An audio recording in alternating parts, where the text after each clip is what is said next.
Bem-vindos ao Observatório da Imprensa. Como se chama o ministro dos Transportes? Pois é, ninguém sabe, ninguém lembra. No meio deste turbilhão que entrará para a história do Brasil por causa de um aumento das tarifas dos transportes públicos, não apareceu uma única vez no noticiário o nome do ex-governador da Bahia, César Borges, velho parceiro do cacique ACM, empossado na pasta em 3 de abril. Simbólico e dramático. Aquele que seria o protagonista do episódio evaporou e, pelo visto, não fez nenhuma falta. Seria mais um aturdido, mais um surpreendido pela dinâmica das ruas. Nesta quinzena de perplexidades, a mídia foi uma das instituições mais atordoadas.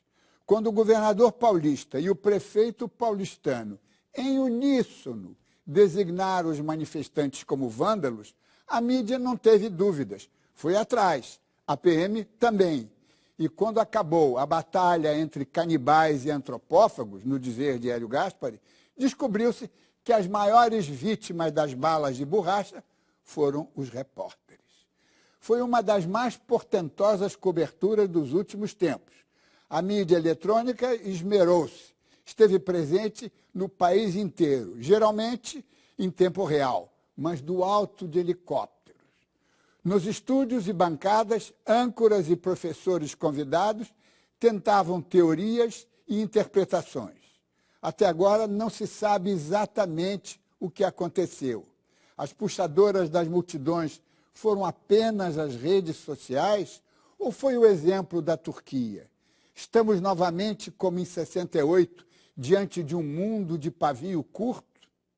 Este capítulo da nossa história ainda não foi batizado. A imprensa logo o entenderá e lhe dará um nome.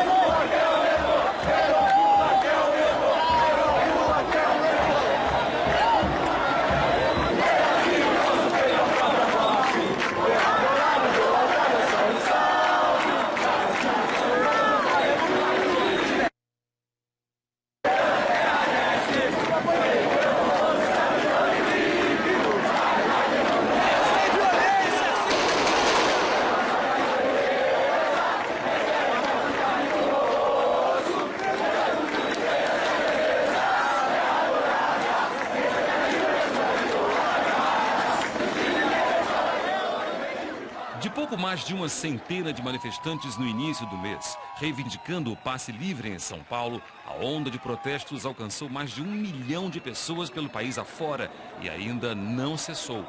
Jovens que rejeitaram líderes e partidos foram convocados pelas redes sociais, deixando atônitos a mídia, os políticos e a sociedade. Ninguém foi capaz de prever e de analisar com agilidade os rumos do movimento. O vandalismo de baderneiros foi combatido com uma repressão descoordenada. A imprensa, tentando se aproximar das ruas, foi modificando a cobertura de acordo com os fatos. A cobertura não mudou, ela evoluiu. Uma manifestação de alguns milhares de paulistanos evoluiu para uma manifestação de quase 1 milhão de brasileiros em todas as ruas das grandes cidades brasileiras com um índice de participação de diversas camadas da população impressionante. E depois o que se seguiu com o vandalismo exacerbado que a gente viu nos dias seguintes, obviamente a cobertura tinha que mudar. O que era cobertura de uma página de jornal no primeiro dia, virou uma cobertura de cadernos em alguns jornais ou de 10, 12 páginas no nosso jornal, como é o caso. A imprensa está tentando entender os fatos de acordo com seus desdobramentos, junto com a população. A imprensa, a grande imprensa, estava o tempo todo falando, são vândalos, estão atrapalhando o trânsito, a cobertura era toda essa, né? Folha, Estadão, Globo e tal, todos eles falando a mesma coisa. De repente, e aliás, o mais grave, naquela manifestação assim, marcada, né, na quinta-feira, teve 2 editoriais, um da Folha e outro do Estadão, que pediam mais repressão. Um explicitamente do Estadão, o da Folha falava dentro da lei, né? E o Estadão falava que era preciso agir, etc., com uma força que fosse necessária. E, de fato, eles agiram, e agiram de uma maneira tão violenta, né, que, inclusive, ganhou a imprensa internacional, que acabou que os jornais voltaram atrás, né, fizeram uma autocrítica disso. Eu acho que essa cobertura tem sido particularmente desafiadora e também muito complexa. Primeiro porque pela própria natureza dela, né? Porque ela começou com um fato local, com manifestações localizadas em São Paulo e que subitamente, após aquela manifestação ostensiva de força por parte da PM, da Polícia Militar, especialmente contra jornalistas lá em São Paulo, ela adquiriu uma dimensão nacional. E eu acho que nós, da imprensa, fora de São Paulo, demoramos um pouco para perceber esse alcance e essa irradiação dessa manifestação. As redes de relacionamento foram catalisadoras da insatisfação pública. Através delas, os usuários viam e postavam vídeos como este, que rodaram o mundo.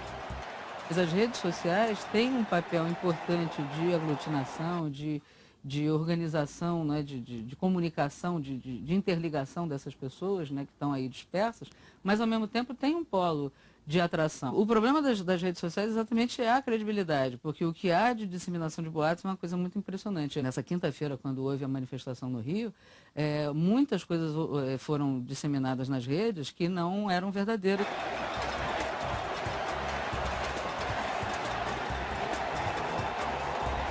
A imprensa do mundo inteiro repercutiu os protestos nas ruas brasileiras com manchetes nas capas dos jornais. A mídia nacional abriu todo o espaço disponível e ofuscou até a cobertura da Copa das Confederações. Os políticos cederam às exigências dos manifestantes e reduziram as passagens. Diante da gravidade dos acontecimentos, a presidente Dilma falou à nação em cadeia nacional. Ela convocou oposição e aliados para estabelecer acordos por uma reforma política. Mais do que um debate, estamos aqui para procurar e evidenciar e apontar soluções. O sucesso da mobilização dos jovens nas ruas levou à ampliação da pauta de reivindicação. Você não tem líder, você não tem porta-vozes e as demandas são inúmeras, quer dizer, você não pode eleger uma, embora nesse caso tivesse uma manifestação, uma demanda inicial que foi a redução das passagens de ônibus ou simplesmente a eliminação de qualquer tarifa de transporte coletivo. O que ficou bem claro foi uma posição de que está se tentando separar entre esses manifestantes que colocam fogo no carro da Record ou os manifestantes pacíficos. Tá todo mundo no mesmo caldo, todas as pessoas, existe crítica dentro do movimento a esse tipo de atitude, mas ninguém é sujeito à autonomia de ninguém. Se a pessoa enxerga como ação política botar fogo no carro da Record, ela coloca fogo no carro da Record e isso está sendo usado como uma forma para criminalizar o movimento. A forma de organização, a maneira rápida como tudo aconteceu, o fator redes sociais, a liderança difusa, a pauta ampla dos movimentos, tudo isso baratinou a imprensa. Eu tenho dito para alguns colegas que no passado era mais fácil cobrir esses movimentos. Tinha palanque, tinha protesto, tinha megafone, tinha show de artista no fim. As coisas pareciam mais cada coisa no seu lugar. Agora mudou bastante. A gente tem que ver qual é a pauta que é derivada disso, a gente tem que discutir essa desconexão do Congresso, do poder público em relação à sociedade, a gente tem que olhar para frente e não ser refém dessa discussão só se é maioria, se é minoria, quem é violento, quem não é violento, é entender que existe um fenômeno, existe uma novidade, não se retrair diante de eventuais ameaças, não glamourizar e não criminalizar o movimento, entender o movimento, fazer jornalismo. Esse é o nosso desafio a partir de agora. Pedro Doria, você é um especialista em mídias digitais, é o editor do Globo, de todas as mídias, plataformas digitais, um colunista também. Eu queria relembrar uma pergunta que eu fiz no final do editorial. Qual foi o puxador, quem que empurrou as multidões, 1 milhão de brasileiros em todo o país? Foram as redes sociais? Como é que você explica esse fenômeno? Diniz, eu acho que hoje, 2 semanas passadas do início desse movimento, nós temos um pouquinho mais de clareza. Não é clareza, mas um pouquinho mais de noção do que está acontecendo. As redes sociais são uma ferramenta. É uma ferramenta que funcionou na Islândia, é uma ferramenta que funcionou no norte da África, no Oriente Médio, na Turquia, na Espanha com os indignados, com os occupiers nos Estados Unidos. E repentinamente aconteceu no Brasil. Qual é o estudioso que mais se debruçou sobre isso, que é o Manuel Castells, um professor catalão, ele está chamando a atenção, olha, o Brasil é o país que saltou aos olhos nessa série de movimentos via mídias sociais, porque ele tem 2 características que os outros não tinham. Aqui no Brasil tem pleno emprego, na Europa e nos Estados Unidos a juventude está desempregada, e no Brasil existe democracia. Nos outros cantos você tinha regimes de opressão, regimes de exceção. Mesmo na Turquia você tem algum tipo de repressão mais estourada. Não é o tipo de democracia que nós temos no Brasil. Agora, isso não conseguiu disfarçar o fato de que tem gente insatisfeita.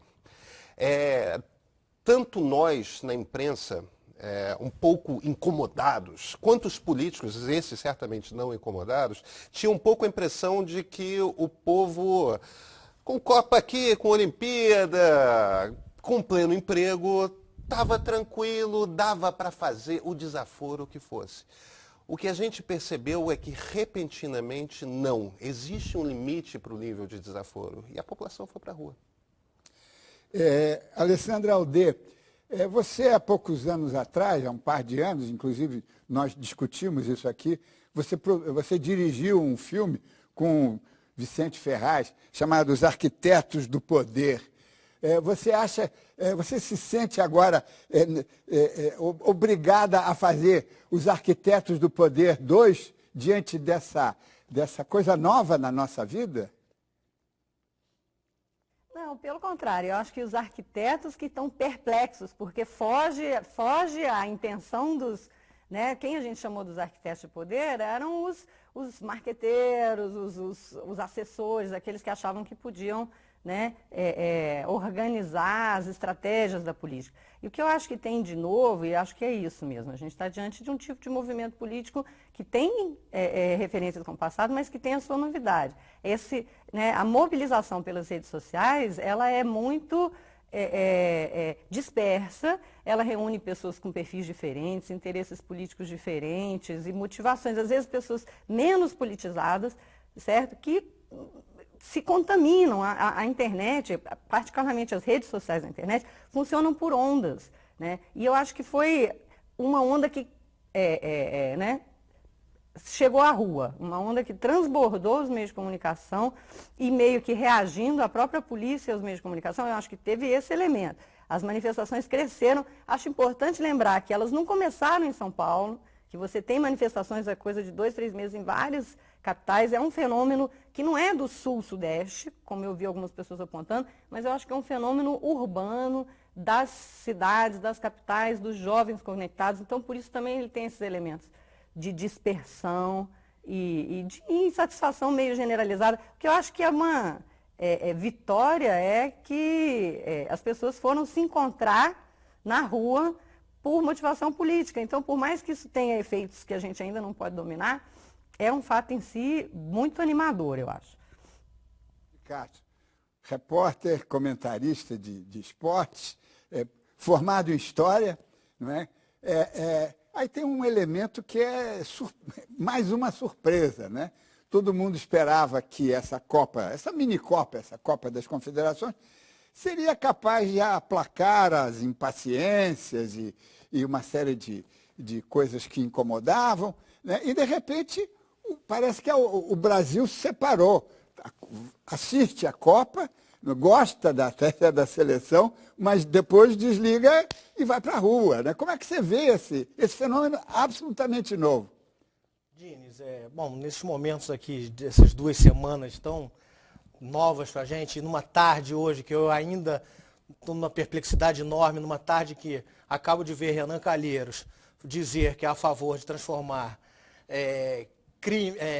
a corrupção em crime hediondo, estamos todos nós ainda muito perplexos com isso, Então a gente vai tentando aqui pensar as coisas. Eu fico um pouco com a questão do... O Pedro usou o termo do desaforo, e que é um termo que a Miriam Leitão tinha usado, acho que anteontem, e classificado muito bem. Me parece que o futebol acabou sendo, entre tantos, um símbolo desses desaforos. O sujeito está acompanhando há um tempo. Bilhões para estádios, bilhões para não sei o quê, padrão FIFA. Um estádio que simbolizava um santuário, o Maracanã, posto abaixo, acima da lei. Que é um patrimônio. Contra um patrimônio histórico. E você vai lá na calada da noite e derruba esse estádio. Você tem várias coisas. E o povo posto de fora. Porque, na verdade, hoje, com essa elitização dos estádios, o povo está fora desse estádio. E aí, essa soma de desaforos, o futebol acabou sendo quase assim, secundário. O moinho de vento, um símbolo maior desse desaforo. Mas acho, a gente pode entrar até depois, Gines, que a cobertura da imprensa foi muito negligente nessa percepção desses desaforos e de quanto desaforo era... quando o futebol foi tratado muitas vezes como uma festa e perdeu-se a dimensão desse desaforo que estava sendo feita. Acho que a gente pode entrar nisso depois. Vamos sim. E vamos fazer um breve intervalo, mas voltamos já.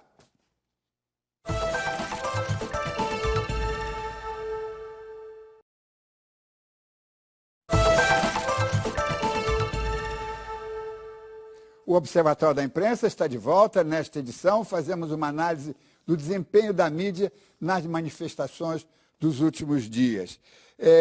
Alessandra Alde, como é que você vê essa pauta que transbordou, quer dizer, magicamente surgiu uma agenda de debates extraordinários, que a mídia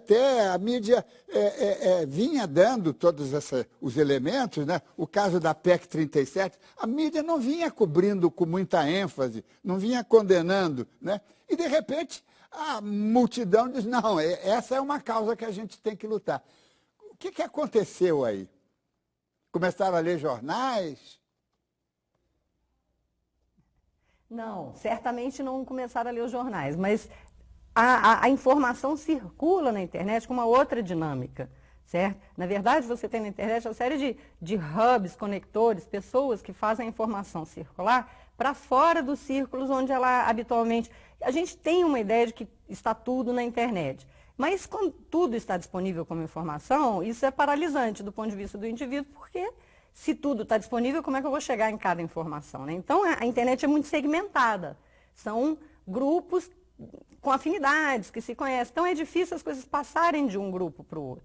Mas a rede social, ela permite que alguns hubs, algumas pessoas funcionem como esses difusores. Então, na verdade, as coisas uma foi puxando a outra. O que eu acho que é fundamental na mudança da cobertura, na verdade, por que a coisa cresceu tanto? A insatisfação existe sempre. As pessoas têm, né, nos escândalos de dinheiro, de gastos das Copas do Mundo, motivo para se revoltar, né? Então, a revolta começou pequena. O preço da passagem de ônibus, manifestações. Acho que 2 elementos foram fundamentais para o crescimento, para a explosão. Eu acho que uma foi a repressão desproporcional, a truculência da polícia, e o outro foi a timidez da mídia, a forma como a mídia impressa foi antipática ao movimento. Isso fez uma onda de solidariedade que alimentou as manifestações. No Reino Unido, em Londres, o correspondente Círio Bocaneira nos mostra como a imprensa retratou os protestos no Brasil.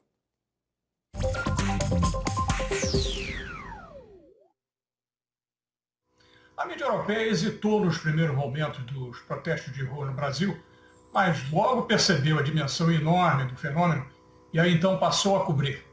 As TVs usaram imagens adquiridas das emissoras brasileiras e cobriram em grande parte com narrações feitas daqui, sem repórteres no local. São poucas as que têm representantes aí, correspondentes. Os jornais também demoraram um pouco, deram pequenos registros, mas acabaram entrando mais forte no assunto no meio da semana.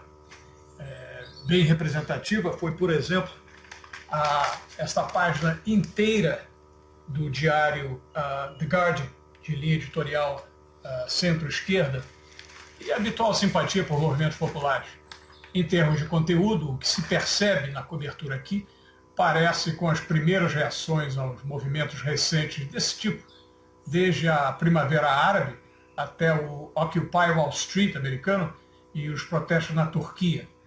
No caso do Brasil, a mídia aqui citou os aumentos das passagens de ônibus, os gastos com a Copa do Mundo e Olimpíada, mas logo perceberam outros alvos, como corrupção, descrença nos políticos, problemas de saúde e educação, tudo que as pessoas reunidas na rua reivindicavam. O uso da violência apareceu, embora por uma minoria, mas é inescapável como atração para a mídia numa cobertura desse tipo. É o que mais chama a atenção, afinal de contas. É mais dinâmico, visual, choca. Mas a cobertura aqui fora tem deixado claro que a explosão nas ruas brasileiras reflete uma insatisfação popular que surpreendeu as autoridades. E elas terão de responder. Pedro Doria, aqui temos um telespectador do Rio, Marco Moreira, aqui do Rio de Janeiro. Ele faz uma pergunta que eu dirigi a você. Muitos veículos da mídia carioca foram acusados de minimizar as manifestações. Você acha que a cobertura foi real, foi autêntica? Como é que você vê isso? Eu fico um pouco surpreso. Minimizar, eu acho que só o Papa teve mais páginas dedicadas ao tema. A eleição do Papa deve ter sido o único tema esse ano que teve mais páginas dedicadas a ela. E dá mais uma semana de manifestações e passamos o Papa. Claro. Quer dizer, minimizar certamente não minimizamos. Não quer dizer que não possa eventualmente ter algum tipo de erro, tal. Não só nosso, como em qualquer outro lugar. Pois todo mundo errou. Mas, veja, é uma cobertura em tempo real, é uma cobertura quente, é uma cobertura de um fenômeno surpreendente, no qual nós temos que, primeiro, entender o que está acontecendo, segundo, entender a temperatura, terceiro, tentar localizar quem são os personagens, tudo em tempo real, ao mesmo tempo que temos que informar e analisar. Quer dizer, é um desafio, mas é um desafio fantástico, é o barato de ser jornalista. Posso fazer só uma honrosa exceção a esse todo mundo errou, Diniz? A juventude de Jânio de Freitas, com seus 81 anos, que foi o primeiro, talvez, a tocar o dedo na ferida, e quando todos os editoriais falavam, vamos pegar esses baderneiros, vamos não sei o quê, e o Jabor vociferava na televisão, a lucidez de Jânio de Freitas foi o primeiro a botar o dedo na ferida e dar um alto lá, e acho que naquele momento foi o único e que depois as pessoas acabaram achando o tom, tudo, mas deixa eu fazer essa menção mais do que honrosa. Não, tem outros. Seria o Hélio Gaspari também. É o Hélio também, que... no mesmo dia, na mesma é claro que existe esse momento, não é à toa que o domingo, na edição do último domingo, nós fizemos a escolha editorial do Globo de enfileirar nossos decanos no alto da primeira página, justamente para... Deixa eu puxar uma sardinha também para mim. Por favor. Tão jovem quanto o Jânio de Freitas, mas no dia 8 de junho, 2 dias depois da primeira manifestação, eu comentei o que estava se passando na Turquia e falei, atenção, aqui nós temos estudantes na rua e temos índios revoltados. 8 de junho. Deixa eu fazer essa justiça, então. Mas eu não sou lido. Mas vamos em frente. Você é muito lido. Eu acho que a questão toda não é quem acertou e quem errou, é que o Pedro tocou isso. Foi uma situação inesperada, nova para todo mundo. E para os jornalistas, para as novas gerações de jornalistas que estão chegando agora, nós não temos precedentes, nem referências, paradigmas. E não vamos esquecer, o Castells, torna a voltar ao Castells por ser o grande especialista nesse tipo de movimento. Ele já falou que o momento que o Brasil está vivendo é novo, mesmo dentro desse tipo de movimento. Quer dizer, mesmo que para quem provavelmente mais entende disso, tem algo diferente acontecendo. Está acontecendo e nós vamos discutir daqui a pouco, depois desse intervalo.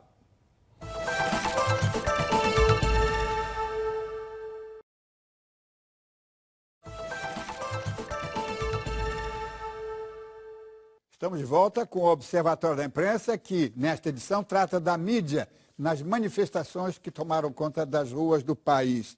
Alessandra Alde, eu não tenho procuração dos jornalistas e da imprensa para defendê-los, mas tem aqui uma ponderação que eu gostaria de fazer com relação às violências cometidas, não apenas pela polícia contra a pessoa física dos jornalistas que cobriam as passeatas do dia 13, mas as violências contra o carro da Record, um caminhão caríssimo, né? O carro do SBT, tentativa de linchamento de jornalistas. A TV Globo teve que cobrir tudo de helicóptero, porque tinha medo do que ia acontecer. Tinha que preservar a integridade física do seu pessoal. Eles não têm culpa. Não é? E aí tem essa coisa, quer dizer, é preciso tomar cuidado.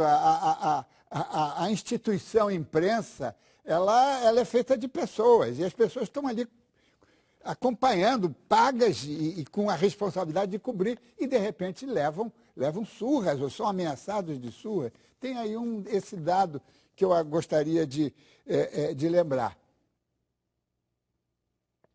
Eu acho que tem um componente problemático que foi a atuação da polícia e que eu acho que talvez seja uma das lições para a gente tirar desse episódio todo, porque essa classe média, os estudantes jovens que foram às ruas se manifestar, geralmente não lida com a polícia dessa forma. A polícia repressora não é a polícia da classe média, é a polícia da favela, né? E as pessoas geralmente não têm a noção de como essa polícia pode ser violenta. Eu acho que isso, nesse sentido, foi um duro aprendizado, entendeu?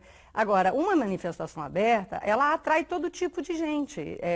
Então, essa questão, os baderneiros, a manifestação é de direita, de esquerda, quem está tentando surfar no movimento, é uma coisa que um movimento que vai para a rua, ele é necessariamente aberto. E aí ele vai atrair todos os grupos mais organizados, sim, tentam tirar a casquinha do movimento, vão tentar atribuir as suas bandeiras ao movimento, e eu acho que estar junto na rua é um aprendizado nesse sentido também. As pessoas vão ver as bandeiras umas das outras, vão identificar coisas com as quais se afinam, outras coisas que não se afinam, e tem sempre o risco dos oportunistas de todo tipo. Então, os bandidos, assaltantes vão participar da manifestação, infiltrados de um lado, infiltrados do outro.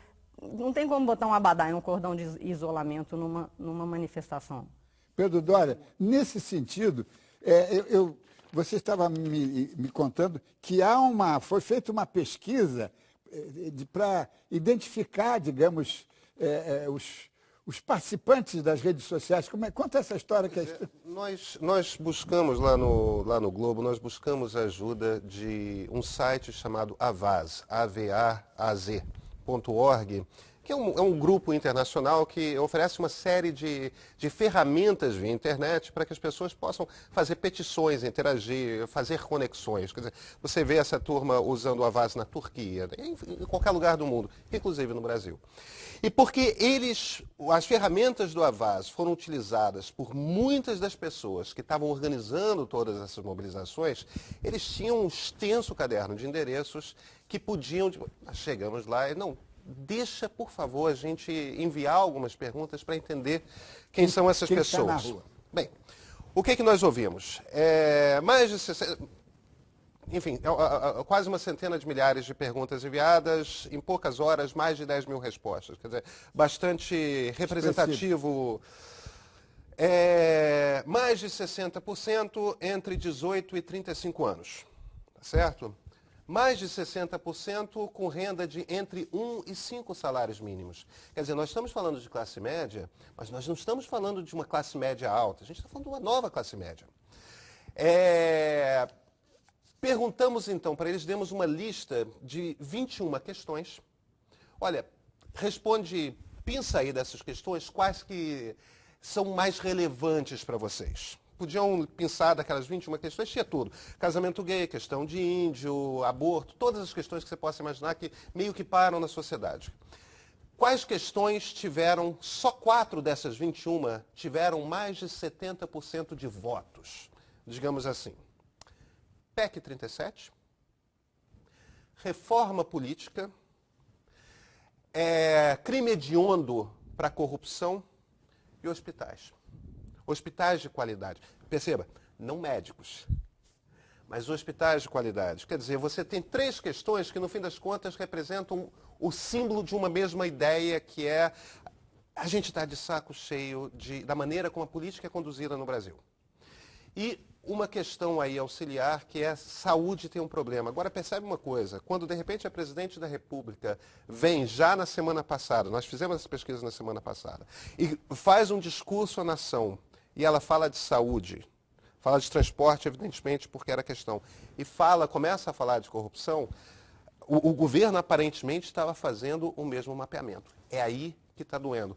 Ou seja, depois de 2 semanas, nós não podemos mais dizer que é uma insatisfação difusa, que não, a gente sabe o que as pessoas, qual é o problema das pessoas, o que está incomodando. Não, pelo menos isso é extremamente satisfatório, porque o governo está fazendo essa pesquisa que vocês isso. Se eles vão fazer alguma coisa a respeito, não sabemos, evidentemente. Não, estão fazendo, mas eu acho que estão fazendo já essas manifestações, né? Não estou entrando no mérito, não cabe a nós entrar no mérito, mas pelo menos estão sensíveis a essa pauta. Lúcio de Castro, de novo, o esporte, que é muito importante, e é um assunto que eu acho que você já participou aqui de um debate sobre isso, o problema é o seguinte, o futebol, a cobertura do futebol está nos cadernos esportivos. Os cadernos esportivos têm que agradar o torcedor. Não é? Ele não cobre a política, ele não cobre o escândalo, o roubo do Cartola, não é? Ele cobre o gramado, o placar. Não é? E, com isso, a cobertura, mesmo quando há um gasto absurdo da demolição do Maracanã, isso às vezes não está nem no caderno de esportes. Né? Nós demos muitas manchetes sobre os vários custos. Eu sei, vocês deram, mas eu acho que remete para o caderno de esporte. O caderno de esporte é o caderno do torcedor. Eu acho que tem que haver sou da velha, de outros tempos, tem que haver uma reversão. O caderno do esporte também é para trazer o futebol problema, não apenas o futebol. Eu acho que essa decisão, de certa forma, está tomada por alguns e por outros não, já. E acho assim, isso que você falou do caderno de esporte tem que agradar ao torcedor. Na verdade, é um pouco mais do que isso. Acho que é uma decisão editorial de cada jornal. E o grande problema acho que reside nisso, nessa confusão entre o que é entretenimento, entre o que é o comercial e entre o que é jornalístico. Você, por muito tempo, boa parte da imprensa negligenciou o que era jornalismo a favor desse entretenimento, desse comercial. E nessa confusão houve essa grande lacuna. E que agora as pessoas estão cobrando. Quer dizer, por quantos anos João Avelange entrou na casa das pessoas e foi apresentado como um brasileiro espetacular, um estadista brasileiro, o homem que nunca sua. E aí, de repente, as pessoas vão e descobrem que não, que esse homem estava tomando um chute no traseiro da FIFA, esse sim tomando um chute no traseiro, por corrupção. Então, acho que muito mais até do que uma coisa do torcedor, foi uma opção editorial de alguns jornais, de alguns meios de comunicação, pelo entretenimento, pela não cobertura do fato político. Não sou tanto otimista com o Pedro, assim, na questão de ter saído em tantos lugares, a questão política da cobertura dessa Copa.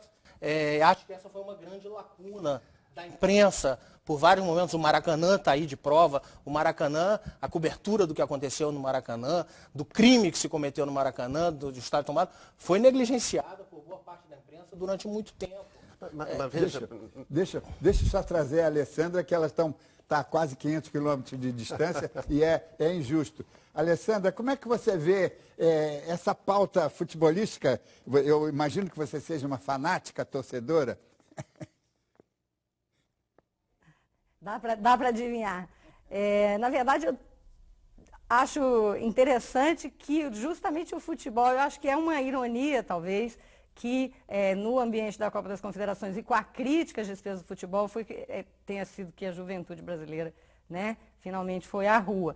E, na verdade, o que eu queria comentar era mais esse fato da juventude ter ido à rua, porque eu acho que está um pouco na fala, quando o Pedro fala, a Dilma foi falar. Né? Eles tiveram mesmo a sensação, ou seja, monitoraram quais eram as insatisfações, e ela foi fazer um pronunciamento. E isso foi uma enorme vitória dos jovens. Eu ouvi de uma aluna minha a seguinte frase: nunca imaginei que a minha geração pudesse fazer isso. Então, é uma sensação de empoderamento muito grande. E isso é um sucesso do movimento, ou seja, a partir daí, esses jovens que foram às ruas, essa nova classe média, com essas demandas que são difusas, que se tornam mais claras, algumas são objetivas, outras são menos objetivas, só que isso é um aprendizado político. Então, acho que nesse sentido do aprendizado político é que é uma novidade, né? Uma juventude que agora sabe que isso é uma coisa que pode ser feita, é uma manifestação política legítima, é uma forma de pressionar, de conseguir. É um grande amadurecimento dessa juventude. Agora, deixa eu fazer uma pergunta a você, porque você tocou nesse assunto com relação ao seu filme. Que justamente a rebelião foi contra os marqueteiros, os consultores, os estrategistas, contra um script que já estava pré-determinado e que, no fundo, essa explosão foi de impaciência. Não queremos outro script, não é? Me pareceu que foi um pouco isso, né?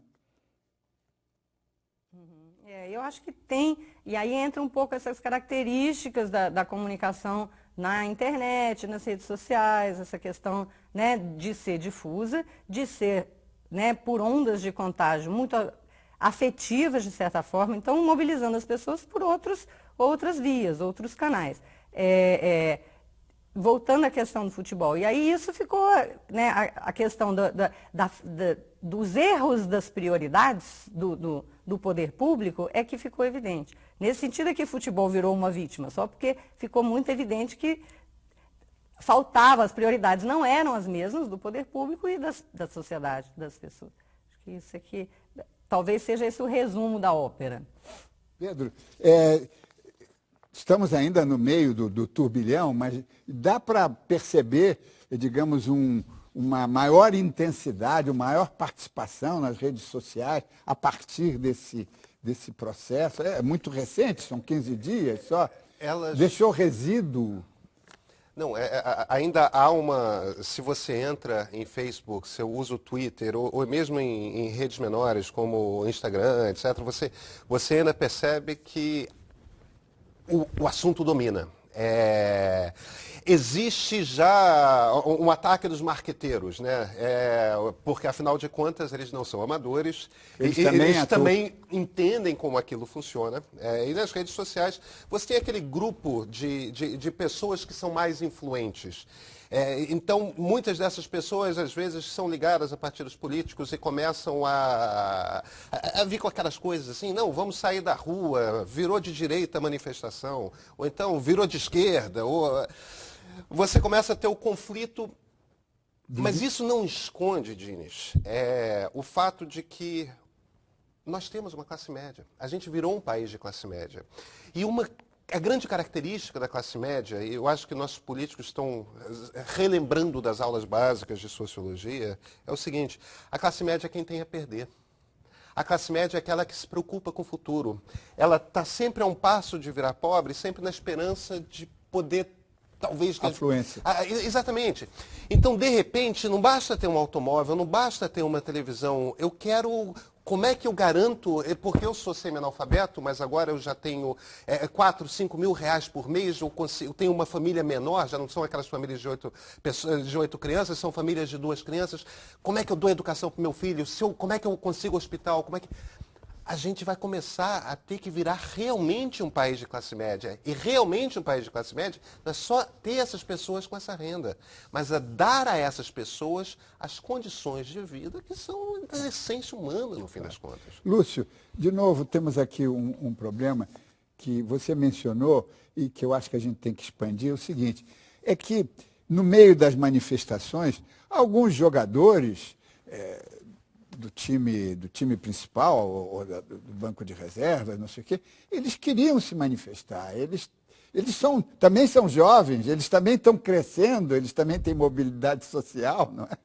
E muito visível, e eles parece que foram demovidos. Né? Não mistura futebol com política. Você tem alguma informação a respeito disso? Parece, Diniz, assim, que houve uma coisa espontânea, vinda principalmente, no caso, nomeando assim, de alguém mais vindo de uma classe mais popular, mesmo todos mais ou menos são, mas, por exemplo, o Hulk, o caso do Hulk, que era um cara de uma trajetória de luta, também foi o primeiro, acho que, com medo de ser injusto, mas a se manifestar e a falar que gostaria de estar lá no meio do povo. Neymar comentou também. Neymar comentou Depois, também. né? E aí eu já acho que aí também talvez... Neymar faz tudo muito orientado, né? Tem os marqueteiros dele atrás. Quando viu-se que era uma coisa simpática também, fez. Mas o que me parece, de qualquer forma, com marqueteiro ou não, o do Hulk me parece que foi absolutamente legítimo, não que o do Neymar não seja. É um avanço tremendo, porque os jogadores, se você pensar na geração de 70, até hoje, 40 anos depois, jamais se manifestaram sobre aquele momento, que não se manifestassem naquele momento, vá lá. Mas na Argentina, por exemplo, os campeões do mundo de 78, 30 anos depois, fizeram um jogo chamado Nunca Mais, repensando aquele momento. E os nossos campeões de 70 jamais repensaram aquele momento. E você vê, eu acho altamente positivo, que alguns garotos hoje estejam ali pensando. Apesar do Parreira, lamentavelmente, vir e falar que futebol e política não se misturam numa tentativa de acalmar ali a garotada. Alessandra, tem aí uma coisa... Alessandra, eu queria que você tentasse responder essa questão dos partidos, não com relação à participação, mas é que, na realidade, o protesto contra os políticos imantou a governo e oposição, situação e oposição. Eles foram chutados igualmente, porque estavam todos no mesmo script, não é? Repetindo, de certa forma, as mesmas... Não houve, por parte da oposição, não houve alguém que dizia, não, vamos parar, não é por aí, não é... Como é que você vê essa questão da situação e da oposição estarem mais ou menos juntos? Inclusive, quando o governador de São Paulo e o prefeito da cidade de São Paulo, juntos em Paris, disseram baderna.